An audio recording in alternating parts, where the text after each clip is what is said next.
De loop van de maan op een soort plakken wat sneeuw aan hele en 2 centimeter. En dan is het gewoon winter. Wel, jutedag raande die sneeuw voort, maar hier in het skaat in Haas loopt van de middag nog wat sneeuw. Wel, de verwachting. Joen heeft vannacht nog altijd een kans op sneeuw of sneeuwbuien, vooral in het watergebied en het noordelijke pad van de provincie. En dat kunnen soms ook wel pittige buien wezen. Verder klart het op en hebben we temperaturen tussen de min 3 en de min 5 graden. Ja, de wind uit de oostelijke richting waait zwak of matig. En dan de kans op mist is er nog en natuurlijk die waarschuwing van kans op glijdens.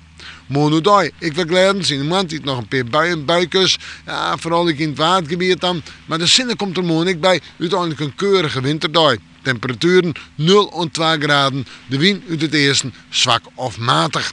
In de nacht werd licht tot matige frost, min 3 en min 6 graden en dan komt de sneeuw. De sneeuw maar wat meer buikjes, maar wat sneeuw, maar ik nog wel wat zinnen en een temperatuur tussen de +1 en de -1, de legere temperaturen in het zuidoosten.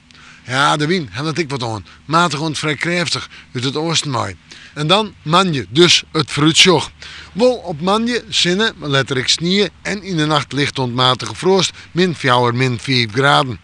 Deze en waar je een protte sneeuw, dat wordt de nodige centimeter zo'n sneeuw. Dat wordt ik oerlijst van het verkeer. En een hudde wien uit het eerste en het eerste mei. Het zaait genoeg. En hoe het verder uitpakt, we met de moon, maar weer even in het waarsje.